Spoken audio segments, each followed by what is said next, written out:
வணக்கம் ஃப்ரெண்ட்ஸ். இன்றைக்கி நம்ம பார்க்க போகிறது என்னென்னா, ஒரு எக்ஸாமில் கேட்ட டிஎன்பிஎஸ்சியில் ஒரு எக்ஸாமில் கேட்ட பொது அறிவு வினாக்கள் 200 வினாக்கள் இருக்குது. அதில் இன்றைக்கி 100 பார்க்கலாம், அடுத்த 100 நாளைக்கு பார்க்கலாம். ஃபஸ்ட் ஆல்ரெடி ஏற்கனவே ஜென்ரல் ஸ்டடீஸ் 2 அப்லோட் பண்ணியிருக்கேன், பொது தமிழுக்கும் 3 அப்லோட் பண்ணியிருக்கேன். இன்றைக்கி ஜென்ரல் ஸ்டடீஸில் 3வது வீடியோ அப்லோட் பண்ண போகிறேன். பாருங்கள், இது உங்களுக்கு பயனுள்ளதாக தான் இருக்கும். பாருங்கள். காரணம் மற்றும் வலியுறுத்துதல். சி.என். அண்ணாதுரை சிறு தொழிற்சங்கங்களை அமைக்க ஏற்பாடு செய்தார். தொழிலாளர் நலன் என்பது நேரம் மற்றும் இடத்துடன் காரணம் தொழிலாளர் நலன் என்பது நேரம் மற்றும் இடத்துடன் தொடர்புடையது. இதில் என்னென்னா, 1 மினிட் வெயிட் பண்ணுங்கள். சி.என். அண்ணாதுரை சிறு தொழிற்சங்கங்களை அமைக்க ஏற்பாடு செய்தார். இது கரெக்டு. தொழிலாளர் நலன் அப்படிங்கிறது நேரம் மற்றும் இடத்துடன் தொடர்பு, இதுவும் கரெக்டு. ஆனால் இந்த காரணம் மேலே கொடுத்த கூற்றுக்கு விளக்கமாக இருக்கா அப்படின்னா கிடையாது. இது சிறு தொழிற்சங்கங்களை அமைச்சார், இது தொழிலாளர் நலன்கிறது. இதில் மேலே என்ன சொல்லியிருக்காங்களோ, அண்ணாதுரை சிறு தொழிற்சங்கங்களை அமைக்க ஏற்பாடு செய்தார், அது கூற்று. அதுக்கான காரணம் அவர் எதுக்காக ஆதரித்தார்னு சொன்னால் வேறு. ஆனால் இதில் என்ன கொடுத்துருக்காங்கன்னா, தொழிலாளர் நலன்னா என்னன்னு கொடுத்துருக்காங்க. பட் ரெண்டுமே கரெக்டான இதுதான். பட் அந்த கூற்றை காரணம் விளக்கலை. ஸோ ஆப்ஷன் டி தான் செலக்ட் பண்ணணும்.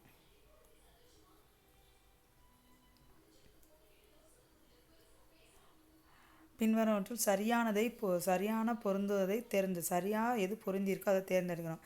மதுரை காந்தின்னு யாரை சொல்லுவாங்கன்னா என்.எம். சுப்புராமன். நெக்ஸ்ட்டு தட்சிணா காந்திங்கிறது ராஜாஜி கிடையாது. நெக்ஸ்ட்டு வித்யாலயா ஐயாங்கிறது காமராஜர், சரியான பதில். தமிழக நூலக இயக்கத்தின் தந்தை இவர் கிடையாது, நமக்கு நல்லாவே தெரியும், அரங்கநாதன் தானே. நமக்கு நூலக இயக்கத்தின் தந்தை கிடையாது, அவர் நூலகவியலின் தந்தை.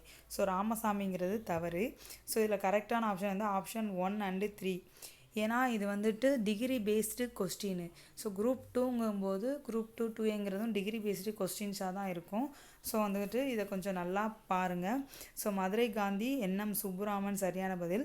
வித்யாலயா ஐயா காமராஜர். ஸோ ஆப்ஷன் 1 and 3 இதில் கரெக்டு. ஸோ இதை படி பார்த்தோன்னா ஆப்ஷன் ஏ தான் சரியான பதில். Next question. Rao Bahadur sir ஆத்தா பன்னீர்செல்வம் டேஸ் தலைவராக இருந்தார். இதற்கு முன்பு ஆளுநர் எர்ஸ்கினின் நிர்வாக குழுவில் பணியாற்றினார். எதோட தலைவராக இருந்தார்னா ராவ் பகதூர் பன்னீர்செல்வம் நீதி கட்சியின் தலைவராக இருந்தார். நெக்ஸ்ட்டு 15வது நிதிக்குழுவின் பரிந்துரைகளின்படி மாநிலங்களுக்கு ஜிஎஸ்டிபியில் 4% நிதி பற்றாக்குறை அனுமதிக்கப்படும். அதில் 0.5% பின்வரும் துறையை சீர்திருத்துவதற்கு இணைக்கப்படும். அப்படின்னா 15வது நிதிக்குழுவில் எதுக்கு 0.5% எந்த துறையை சீர்திருத்துவதற்கு இணைக்கப்படும்னா எரிசக்தி துறை. Option B. Next November 1, 1817 British அரசு மெட்ராஸ் பிரசிடென்சியில் ஒரு சட்டத்தை நிறைவேற்றியது. இதில் என்னன்னா, ஆலய நிலைய போராட்டத்தை பற்றிய உண்மையான கூற்று எது அப்படின்னு கேட்டிருக்காங்க. நவம்பர் 1, 1817 பிரிட்டிஷ் அரசு மெட்ராஸ் பிரசிடென்சியில் ஒரு சட்டத்தை நிறைவேற்றியது, இது கரெக்டு. இது கோவில் நிர்வாகத்தின் ஒரே மாதிரியான அதிகாரங்களை ஆதரிக்கிறது, இதுவும் சரி. இது வங்காள சட்டம் நவம்பர் 14, 1810 உள்ள மாதிரியாக இருக்கிறது, இது தவறு. ஸோ ஆப்ஷன் பி தான் சரி. வலிமையான எதிரியின் முன் அடிபணிதலின் பாசாங்கும் சரணடைதலின் ஒத்திவைப்பு என்ற பழமொழியின்படி ஆங்கிலேயருக்கு எதிரான பாளையக்காரர்கள் கூட்டமைப்பிற்கு வழிகாட்டிய நூல் பஞ்சதந்திரம். வலிமையான எதிரியின் முன் அடிபணிதலின் பாசாங்கும் சரணடைதலின் ஒத்திவைப்பும் என்ற பழமொழியின்படி ஆங்கிலேயருக்கு எதிரான பாளையக்காரர் கூட்டமைப்பிற்கு வழிகாட்டிய நூல் எதுன்னு பார்த்தானா பஞ்சதந்திரம். நெக்ஸ்ட் கீழ்கண்டவற்றை கால வரிசைப்படுத்துகலாம். ஃபஸ்ட்டு சென்னை மகாஜன சபை. நெக்ஸ்ட்டு பாரத இது ஃபஸ்ட்டு, இது பாரத மாதா சங்கம். அடுத்தது மதராஸ் திராவிட சங்கம் 3, ஹோம் ரூல் இயக்கம் 4வது. ஸோ அதைப்படி பார்த்தோன்னா ஆப்ஷன் பி தான் சரியான பதில்.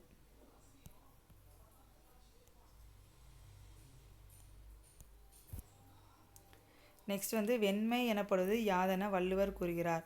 வள்ளுவர் வந்து வெண்மைன்னு எதை சொல்கிறார் அப்படின்னா, தாம் அறிவொளி படைத்தவர்கள் என்றும் நினைக்கும் செருக்கு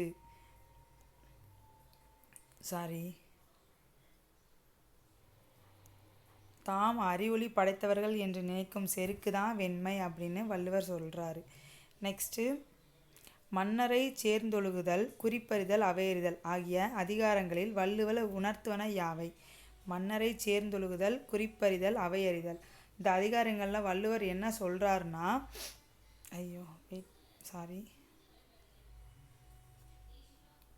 என்ன சொல்கிறாருன்னா அமைச்சரோட நடத்தையை பற்றி சொல்லியிருப்பார். நெக்ஸ்ட்டு வந்து அமைச்சர் மன்னனுக்கு ஆலோசனை வழங்குவது பற்றி சொல்லியிருப்பாங்க. நெக்ஸ்ட்டு வந்துட்டு உளவியல் கருத்துக்கள் நிறைந்தது. இதுதான் வந்துட்டு கரெக்டாக இருக்குது. மன்னர் பிற மன்னர்கள் நடந்து கொள்ள வேண்டிய முறை பற்றி சொல்லியிருக்க மாட்டாங்க. சரியா? ஸோ ஆப்ஷன் 3 வந்து இதில் வராது. ஸோ இதன் பேஸ் படி பார்த்தானா ஆப்ஷன் டி தான் சரியானது. ஸோ நெக்ஸ்ட்டு மக்களை போல்வர் கயவர் அவரென்ன ஒப்பாரி யாம் கண்டதில் என்ற குறளில் கயவர் என யாரை குறிப்பிடுகின்றார் வள்ளுவர்? பொறுப்பில்லாதவங்க, விருப்பம் போல் நடப்பவங்க, நெறியற்று வாழ்பவர்கள். அவங்க வந்துட்டு அவங்களுக்கும் ஒரு குறிக்கோள் இல்லாமல் இருக்கிறவங்க, குறிக்கோள் இல்லாமல் இருக்கிறது, பொறுப்பு இல்லாமல் இருக்கிறது, விருப்பம் போல் நடப்பது, அவங்க இஷ்டத்துக்கு நடந்துக்கிறது, இது எல்லாமே ஒரே மாதிரியான மீனிங் தான். ஸோ இவை 3 தான் வரும். Option D. அடுத்து துறவிகளுக்கு இகழ்ச்சி வராமல் இருக்க அவர்கள் என்ன ஒழுக்கம் மேற்கொள்ள வேண்டும் என்று வள்ளுவர் கூறுகிறார்? கல்லாமை.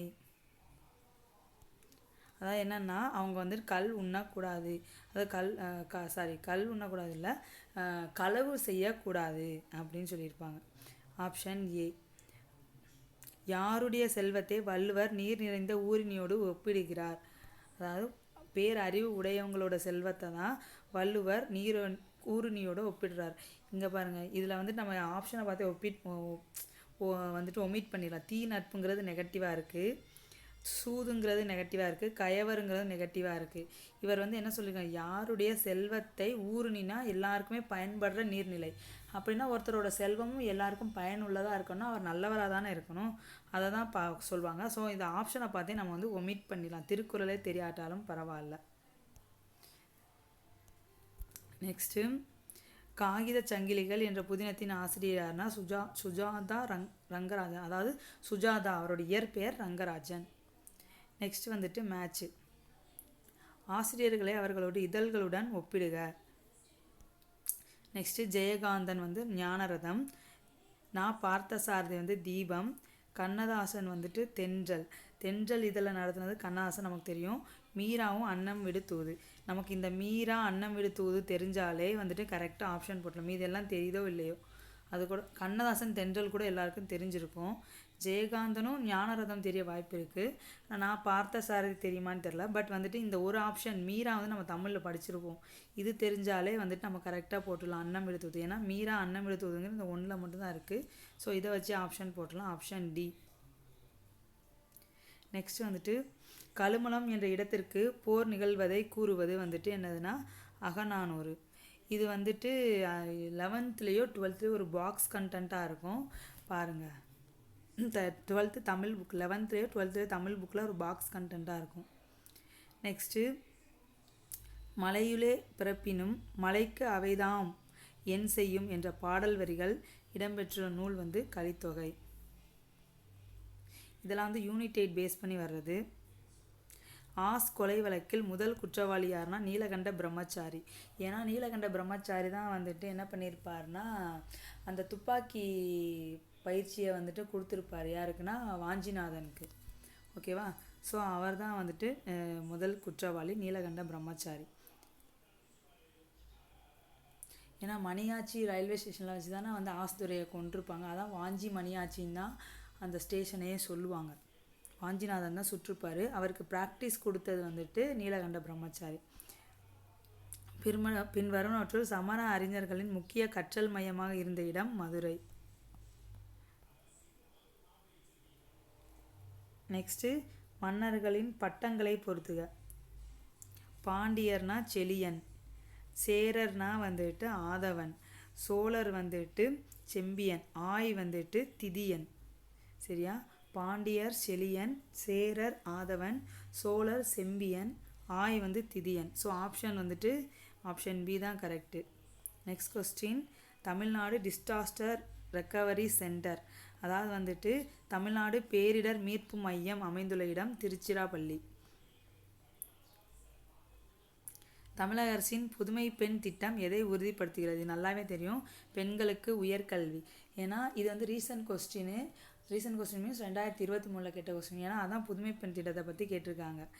ஏன்னா மூவலூர் ராமாமிர்தமாள் திருமண உதவி திட்டத்தை தான் எப்படி மாற்றிட்டாங்கன்னா புதுமை பெண் திட்டமாக மாற்றிட்டாங்க. ஏன்னா வந்துட்டு பெண் குழந்தைகள் வந்துட்டு 12th முடிச்சுட்டு கல்லூரியில் போய் படிக்கணும், அதை ஊக்குவிக்கணும் அப்படிங்கிறதுக்காக கொண்டு வந்தது தான் புதுமை பெண் திட்டம். 2017-18 ஆண்டுடன் ஒப்பிடும்போது 2018-19 மூன்றாவது சுற்றில் சுகாதார குறியீட்டின் அடிப்படையில் தமிழ்நாடு எந்த பிரிவை சேர்ந்ததாகிறது? மேம்படுத்தப்பட்ட தரவரிசை. தமிழ்நாடோட சுகாதார இது வந்துட்டு இதெல்லாம் யார் வெளியிடுவாங்கன்னா நிதி ஆயோக் தான் இதெல்லாம் வெளியிடுவாங்க. ஸோ நம்ம வந்து மேம்படுத்தப்பட்ட தரவரிசைக்கு வந்திருக்கோம். மாநிலத்தில் குடும்ப நலன் மற்றும் குழந்தைகள் சுகாதார திட்டங்களை செயல்படுத்த டேஸ் தமிழ்நாடு பின்பற்றுகிறது?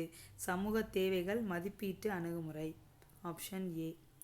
நெக்ஸ்ட் வந்துட்டு 1956 மத்திய சுகாதார கல்வி பணியகத்தின் முதன்மை கடமை. 1956 மத்திய சுகாதார கல்வி பணியகத்தின் முதன்மை கடமை பல்வேறு பிரிவுகளின் மூலம் சுகாதார கல்வியை ஒருங்கிணைத்து மேம்படுத்துதல். இந்த கொஸ்டின்லாம் கொஞ்சம் டஃப்பான கொஸ்டின் தான். ஸோ வந்துட்டு கொஞ்சம் தெரிஞ்சு வச்சுக்கோங்க. ஆயுஷ் அமைப்பின் குடும்பத்தில் சமீபத்தில் சேர்க்கப்பட்ட முறை அது? சோவா ரிக்பா. ஆயுஷ்னா தெரியும்ல, ஆயுர்வேதா, யுனானி, அந்த சித்தா, ஹோமியோபதி இதெல்லாம் வர்றது தான் வந்து ஆயுஷ் அமைப்பு. அதில் புதுசாக சேர்க்கப்பட்டது வந்து சோவா ரிக்பா. முதலமைச்சரின் பெண் குழந்தைகளின் பாதுகாப்பு திட்டத்தின் கீழ் கல்வி செலவுகளை ஈடு செய்வதற்காக ஒவ்வொரு ஆண்டும் பெண் குழந்தைக்கு வைப்பு தொகையின் 6வது ஆண்டு முதல் வழங்கப்படும் வருடாந்திர ஊக்கத்தொகையின் மதிப்பு வந்துட்டு 1800 ஆப்ஷன் சி. நெக்ஸ்ட் வந்துட்டு அரசின் எந்த வீட்டு வசதி திட்டத்திற்கான வீடற்ற மக்களுக்கு மட்டுமல்லாது நகர ஏழைகள், குறைந்த வருமானம் உள்ளவர்கள் மற்றும் நடுத்தர வர்க்க மக்களுக்கும் ஒரு வீட்டை உறுதி செய்கிறதுனா பிரதான் மந்திரி ஆவாஸ் யோஜனா. பிரதான் மந்திரி ஆவாஸ் யோஜனா தான் வீடு கட்டி கொடுக்குற திட்டம். நெக்ஸ்ட் வந்துட்டு டாக்டர் தர்மாம்பாள் அம்மையார் நினைவு உதவி எந்த வகை பெண்களுக்கு வழங்கப்படுகிறது? விதவை பெண்கள், அதாவது விதவை பெண்களுக்கான மறுமண உதவித்தொகை தான் கொடுத்துருப்பாங்க. கோவிட்-19க்கு பிறகு தமிழ்நாட்டின் பொருளாதார வளர்ச்சி நிலையான விலையில் %, உயர்ந்துள்ளதுன்னா 8%.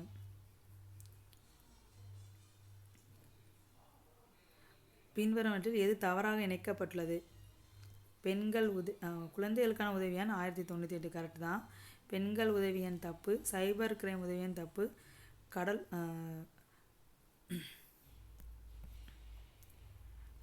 கடலோர பாதுகாப்பு உதவியான் 1093. இது வந்துட்டு இதுவும் வந்து டிகிரி ஸ்டாண்டர்டில் வந்த கொஸ்டின் தான், சரியா? ஸோ ஆப்ஷன் 2, 3 தான் தவறு. கொஸ்டினை பாருங்கள், தவறாக இணைக்கப்பட்டுள்ளதான் கேட்டிருக்காங்க.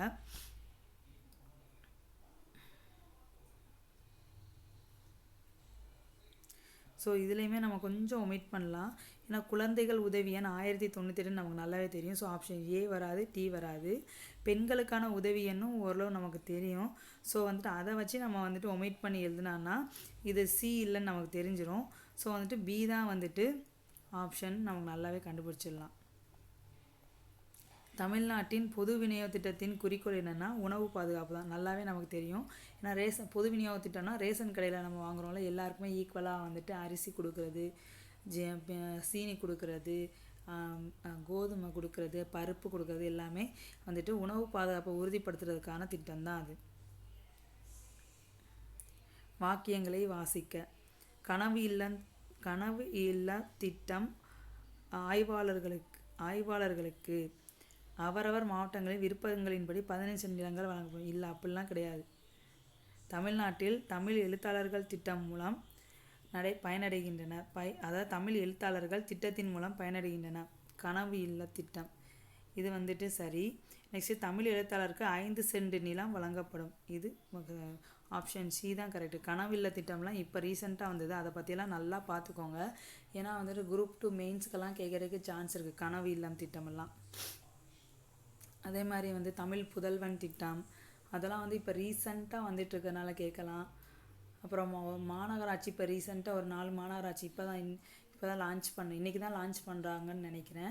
அனௌன்ஸ் பண்ண எப்பயோ பண்ணிட்டாங்க, இன்றைக்கி தான் வந்துட்டு புதுசாக அது மாநகராட்சியாக மாற்றுறாங்க நினைக்கிறேன். ஸோ மாநகராட்சியாக இருக்கணும்னா என்னென்ன மாதிரி இதெல்லாம் இருக்கணும், அந்த மாநகராட்சினா அந்த இடத்துல என்னென்ன அம்சங்கள் இருந்தால் அந்த மாநகராட்சியை அறிவிப்பாங்க. ஸோ அதெல்லாம் கொஞ்சம் பாருங்கள். ஸோ நெக்ஸ்ட் வந்துட்டு பின்வரும் சீர்திருத்தவாதிகளை அவர்களின் வாழ்நாளுடன் பொறுத்துக. இது வந்து கொஞ்சம் டஃப்பான கொஸ்டின், யாருமே இந்த மாதிரிலாம் ஞாபகம் வச்சுருக்க முடியாது. ஸோ ராஜாராம் மோகன் ராய் வந்துட்டு ஆப்ஷன் 4, ஜோதிபா புலே வந்துட்டு ஆப்ஷன் 3, எம்ஜி ரேனர் இருந்து ஆப்ஷன் 2, டிகே கார்வே வந்துட்டு ஆப்ஷன் 1. ஸோ இதில் வந்துட்டு என்னதுன்னா ஆப்ஷன் 3 தான் மொத்தத்துக்கு. நெக்ஸ்ட் வந்து மனித வளர்ச்சி குறியீடு மதிப்பீட்டில் சேர்க்கப்படாத சரியான ஒன்றை தேர்ந்தெடுத்து எழுதவும். இது வந்து பிறப்பு வீதம் சேர்க்க மாட்டாங்க, மக்களோட லைஃப் எக்ஸ்பெக்டன்சி வாழ்நாள் வீதமும் கல்வி சேர்ப்பாங்க, பெர் கேபிட்டா இன்கம் சேர்ப்பாங்க, இதுதான் சேர்ப்பாங்க, பிறப்பு வீதத்தை சேர்க்க மாட்டாங்க. அப்புறம் வந்துட்டு கீழ்கண்ட தமிழ் மாவட்டங்களை கருத்தில் கொள்க. குழந்தை வளர்ச்சி குறியீட்டில் முன்னிலையில் உள்ள முதல் 3 மாவட்டங்களை தெரிவு செய்க. இதில் முன்னிலை இருக்கிற நமக்கு நல்லாவே தெரியும் அரியலூர் அதில் வர சான்ஸே கிடையாது. ஏன்னா எல்லாத்துலேயுமே லாஸ்ட்டு படிப்பும் ரொம்ப கம்மியான மக்கள் தான் இருப்பாங்க. ஸோ அரியலூர் கன்ஃபார்மாக வர்றதுக்கு வாய்ப்பே கிடையாது. நெக்ஸ்ட்டு பார்த்தோம்னா கண்டிப்பாக கன்னியாகுமரி வரும் ஃபஸ்ட்டு, சரியா? ஸோ அந்த அரியலூர் இருக்கிறத வச்சு இந்த 2ஐயும் வந்துட்டு அரியலூர் 3 தானே, ஸோ அதை வச்சே வந்துட்டு இந்த 2 வந்து நம்ம ஒமிட் பண்ணிடலாம், சரியா? அதுக்கப்புறம் கன்னியாகுமரியை வச்சு பார்த்தோன்னா இந்த பியில் வந்து கன்னியாகுமரியே கிடையாது, அப்போ டியில் தான் இருக்குது. ஸோ ஆப்ஷன் கண்ணை மூடிட்டு நம்ம ஒரு கெஸ்ட்லேயே போட்டுடலாம். ஏன்னா அரியலூரில் மொத்தமே படிக்காத மக்கள், ஸோ வந்துட்டு அவங்ககிட்ட வந்துட்டு குழந்தை வளர்ச்சி வீதம் இருக்க வாய்ப்பே கிடையாது. ஏன்னா இதில் ஃபஸ்ட்டில் இருக்க மாவட்டங்கள் தானே கேட்டிருக்காங்க, ஸோ வாய்ப்பே கிடையாது. கன்னியாகுமரியில் ஃபுல்லும் நல்லா படித்தவங்க, ஸோ அங்கே வந்து வளர்ச்சி வீதம் நல்லா தான் இருக்கும், அதை வச்சியும் போடலாம், சரியா? அதை வச்சு பார்க்கும்போது ஆப்ஷன் 1, ஆப்ஷன் 4 கோயம்புத்தூர், அதுக்கப்புறம் தூத்துக்குடி. நம்ம படிப்பு விதத்தை பார்க்கும்போது தூத்துக்குடிலையும் அதிகமாக தான் இருப்பாங்க. ஸோ இதெல்லாம் சம்ஸு, இதெல்லாம் பெருமையாக பார்ப்போம். சம்ஸ் எல்லாம் இன்னொரு நாள் நான் போடுறேன்.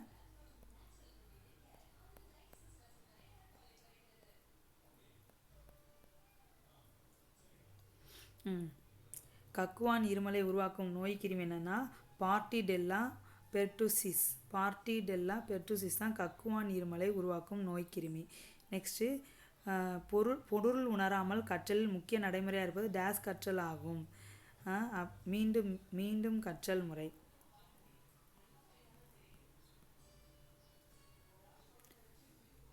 குறைந்த ஒளிச்செறிவில் சிறப்பாக செயல்படும் தாவரங்களை இவ்வாறு அழைக்கலாம்,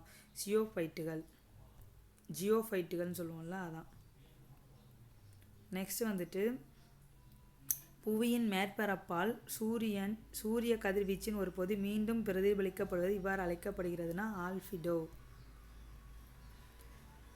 நெக்ஸ்ட்டு மான்டாக் சோதனை எந்த நோயை கண்டுபிடிக்க உதவுகிறதுனா காச நோய், டிபி டியூபர்குலோசிஸை கண்டுபிடிக்கிறதுக்கு தான் மான்டாக்ஸ் சோதனை வந்து யூஸ் ஆகுது. அடுத்து யூட்ரோஃபிகேஷனினால் மீனின் இறப்புக்கு காரணமாக இருப்பது யூட்ரோஃபிகேஷன். அதனால் மீன் இறப்புக்கு காரணமாக இருப்பது வந்து ஆக்சிஜனோட அளவு குறைவதனால். கீழ்காணும் நிகழ்வுகளில் எது நிலைமம்? நிலையான வேகத்தில் செல்லும் காரின் ஓட்டுநர், இதான் நிலைமம். அறிவியல் மனநிலை பற்றி கூறும் சட்டப்பிரிவு வந்துட்டு 51 ஏ.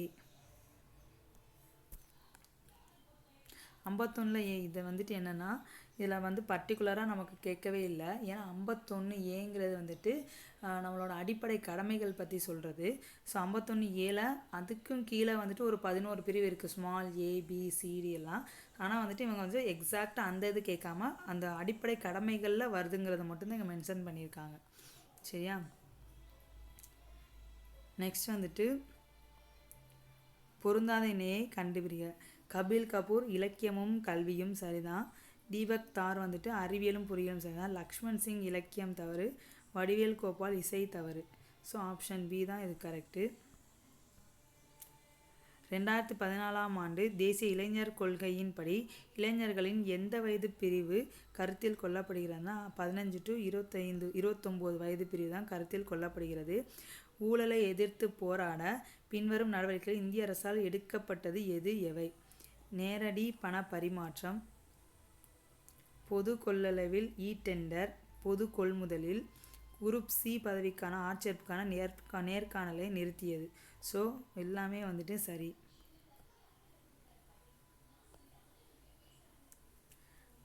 அடுத்து கீழ்கண்ட வாக்கியங்களை கருதுக. சரியான விடையை தேர்ந்தெடுக்க. G20 நாடுகளின் அரசியலமைப்பானது ஒரே முறையான ஆவணம். கண்டிப்பாக கிடையாது, நமக்கு நல்லாவே தெரியும். இது கண்ண மூடி தப்புன்னு போடலாம். நெக்ஸ்ட்டு G20 நாடுகளின் நிர்வாகமானது ஒருமித்த கொள்கைகளை அடிப்படையாக கொண்டது. அதுவும் கிடையாது. G20 இணக்கம் என்ற கோட்பாடானது உள்ளடக்கி இருப்பதும் பிரதிநிதித்துவம் அதன் தலைமைக்கான அடிப்படைகளாகும். இது சரி. G20 ஒற்றுமைக்கே மரியாதை, இறையாண்மைக்கு அல்ல. இது தவறு. ஸோ ஆப்ஷன் டி மட்டும்தான் சரி. ஸோ 60 கொஸ்டினோட நிறுத்திக்கலாம். நான் இந்த கொஸ்டின்ஸ் எல்லாமே கொஞ்சம் டஃப்பாக இருக்கிறதுனால நிறைய கொஸ்டின்ஸ் பார்த்தாலும் உங்களால் அண்டர்ஸ்டாண்ட் பண்ண முடியாது. ஸோ இன்றைக்கி போட்ட இந்த கொஸ்டின் மட்டும் இல்லாமல் அதோட ஆப்ஷன்ஸையும் பாருங்கள். ஆப்ஷன்ஸில் இருக்கிற சில தகவலையும் கேதர் பண்ணுங்கள். ஸோ அப்படி படித்தா மட்டும்தான் நம்ம இப்போ 60 கொஸ்டினை மட்டும் நம்ம படிக்க மாட்டோம். ஸோ ஆப்ஷன்ஸையும் கேதர் பண்ணி நம்ம படிக்கும்போது நம்ம அந்த 60 கொஸ்டின்ங்கிறது 200 கொஸ்டின் வரைக்கும் நம்ம படிக்கலாம். ஸோ ஆப்ஷன்லையும் நீங்கள் கொஞ்சம் படிங்க, சரியா? ஸோ கூற்று மற்றும் காரண வகை. 2024 கேல் ரத்னா விருது கிரிக்கெட் வீரர் முகமது சமிக்கும் வழங்கப்பட்டது. கரெக்டு. இந்த விருதினை மத்திய இளைஞர் மற்றும் விளையாட்டுத்துறை அமைச்சர் அனுராக் தாக்கூர் வழங்கினார். இது தவறு. ஓகேவா? ஸோ ஆப்ஷன் சி தான் ஏ சரி, ஆர் தவறு. ஸோ இந்த 60 கொஸ்டின் மட்டும் பார்ப்போம், ரிமைனிங்கை நாளைக்கு பார்க்கலாம். ஸோ ஃப்ரெண்ட்ஸ், நான் இந்த ஆன்சர் சொல்கிறது மட்டும் இல்லாமல் நீங்களும் அந்த ஆப்ஷன்ஸில் இருந்து, ஏன்னா நான் நிறைய இந்த ஆப்ஷன்ஸ்க்கெல்லாம் ஆன்சர் சொன்னால் நிறையா டைம் எடுத்துச்சுன்னா உங்களால் அதை பார்க்குறதுக்கான ஒரு மைண்ட் செட்டே வராது. ஸோ அட்லீஸ்ட் ஒரு கொஸ்டினை வாசி ஆன்சர் பார்த்தானா அதில் இருக்க ஆப்ஷனை பார்த்து உங்களுக்கு என்ன தெரியுதோ, நீங்கள் எதையாவது படிச்சிருப்பீங்க, அதை ஞாபகப்படுத்தி பாருங்கள். எங்கேயாவது படித்த ஞாபகம் வரும், ஆனால் இது என்ன ஏதுன்னு நமக்கு தெரியாது. ஸோ அதை எடுத்து ரீகால் பண்ணுவீங்க. ஸோ அப்படி நம்ம ரீகால் பண்ணும்போது ஏதாவது இயர்ஸ் நமக்கு ரிப்பீட்டாக மனசில் பதிஞ்சிக்கிட்டே இருக்கும். ஏதாவது ஒரு தலைவரை பற்றி படிக்கிறோன்னா அவரை பற்றின ஞாபகங்கள் நம்ம மைண்டில் பதிஞ்சிக்கிட்டே இருக்கும். ஸோ ஒரு கொஸ்டின் எடுத்தானா ஆன்சர் மட்டும் பார்க்காம அந்த ஆப்ஷன்ஸில் இருந்து உங்களுக்கு என்ன தெரியுது, ஆனால் சில இது நம்ம எங்கேயோ படிச்சிருப்போம், எங்கேன்னு தெரியாது. ஸோ அதையும் கொஞ்சம் தேடி பாருங்கள், படித்ததையாக ரீகால் பண்ண மாதிரி இருக்கும். ஸோ நல்லா படிங்க, குரூப் 2 நல்லா பண்ணுங்கள். நன்றி, வணக்கம். பிடிச்சிருந்துச்சுன்னா, இந்த வீடியோ உங்களுக்கு பிடிச்சிருந்துச்சுன்னா லைக் பண்ணுங்கள், ஷேர் பண்ணுங்கள், சப்ஸ்கிரைப் பண்ணுங்கள்.